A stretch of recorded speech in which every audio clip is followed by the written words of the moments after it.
Hi guys, what's up? My phone is already starting to give me issues, so I need to try and get this message sealed, and I pray that I will ultimately get there.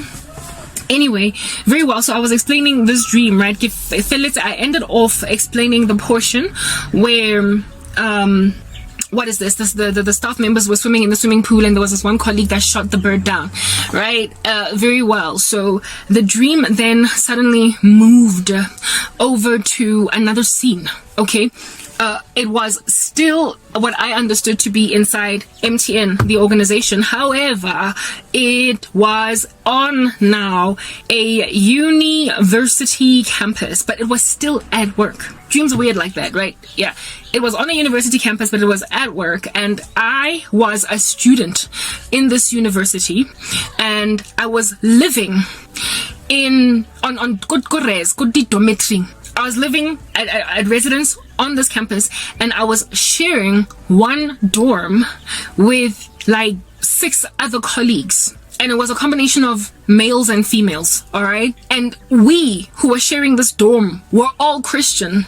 And the swimming pool that I just spoke about that was in my organization in the center was still there, but this time it was the university swimming pool. If anything, it looked like the main swimming pool at Wits University.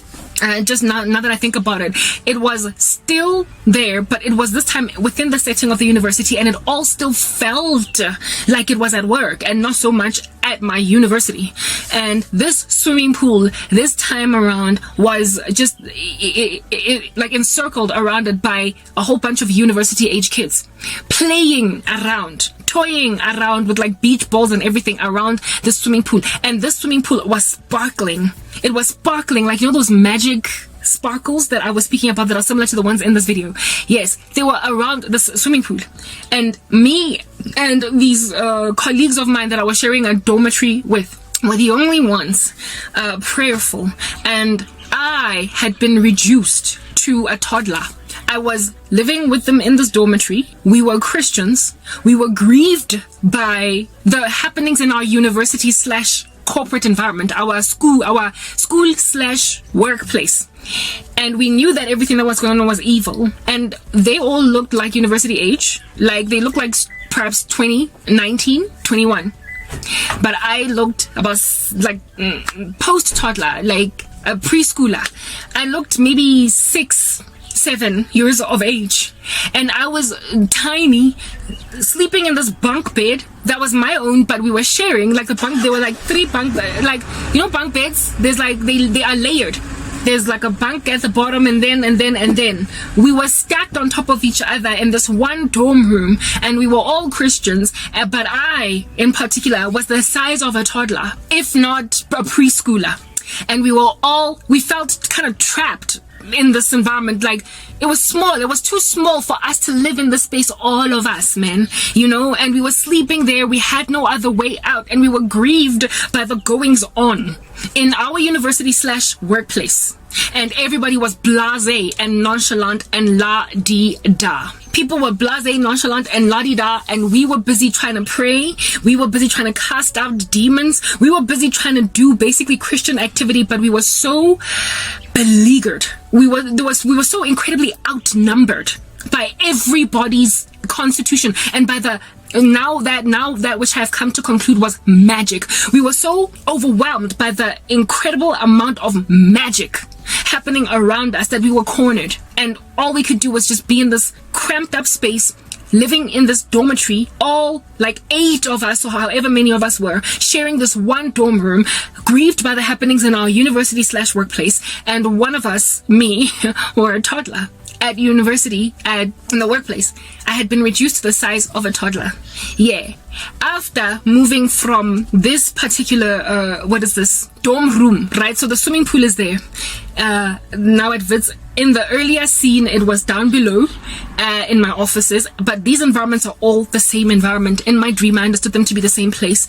I then found myself alone now, right? No more in the presence of brethren that were all, like I said, 21 years old, 19, college age, university age. I now was being recorded in it's like, you know, when you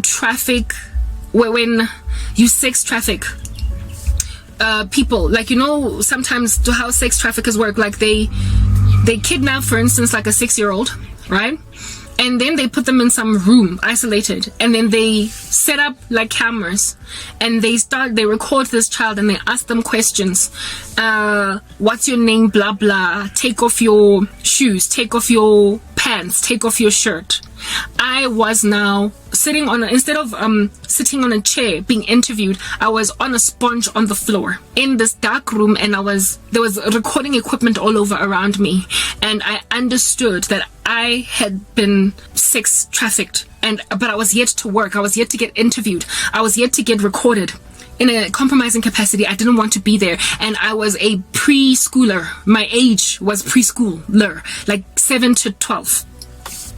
I was from around the age of 7 to 12 in this particular scene, and it had reversed back into MTN. I was against a boardroom. It was a room, but it was a closed up room, but it was also inside the organization that was MTN, and it was public in the sense that everybody could see what was happening inside the room, albeit me being closed in the room.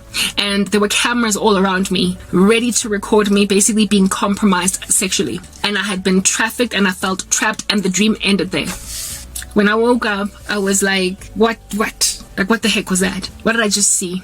Why was I a preschooler? At some point, why was I a little toddler amidst university students? This was maybe a year or just 6 to 7 months before. Maybe it was a year or 6 to 7 months before I finally, everything that happened to me happened before I was basically just like wrenched out from my position in corporate South Africa, and I was indeed later on ultimately reduced to, albeit being a grown woman, look at me, reduced to a toddler or a preschooler. I'm now treated much like a child. Like, literally everything in that dream sort of kind of came to pass, and people are still waiting for me to compromise myself sexually. That has not yet happened, but there are cameras around me all over the show. Indeed, I am recording my journey, and even though it was within a private room inside MTN that this was happening, it was nonetheless public, and everybody could see what was happening with me. That's currently happening.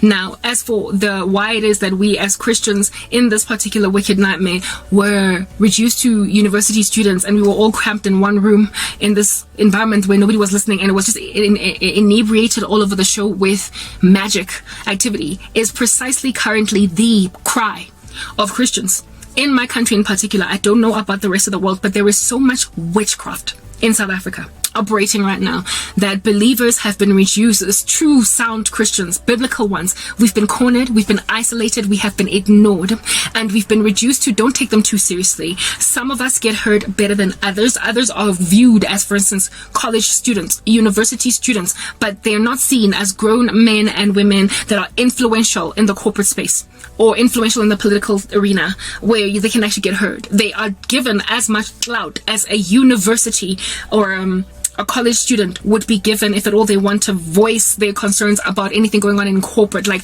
entry level beginners. Like, don't take them too seriously. That's what's happening to Christians in this country currently. I was trapped in this environment with these like 6 or 7 or 8 other Christians that were similarly frustrated to me, and all of us were no older than university age, and I was the youngest one there, a toddler. And indeed, I am currently today so undermined and so disregarded as a Christian and as a person, anybody at all. Like, I can't give advice in any capacity within an adult concern to people in corporate South Africa, within the political landscape, anywhere. I can't speak and actually be heard. We have been reduced to little people, and this is because of just the incredible amount of witchcraft that is beleaguering saints in this land. Now, in explaining all the other things, I've explained the challenge of Christians in this country, and I pretty much am certain that they can relate, they can agree with me that it's hard to get our voices into politics, hard to get our voices into corporate South Africa. It's hard for us to get heard because when people listen to us, they look at us, we're like children, we're like kids. Our opinion is not one that is of any weight for them it's not weighty enough for them to change their policies. They acknowledge that perhaps we're smart like university students, but we have not yet gained the experience of this world to be influential in organizational decisions or political decisions of the land. That is what Christians are dealing with right now. We're not getting taken seriously in the public arena, private and public sectors with just, at most, really intelligent university students, but definitely not anybody that a CEO of a company would be prepared to listen to change policies in his organization. Yeah, so that's what we as believers were reduced to.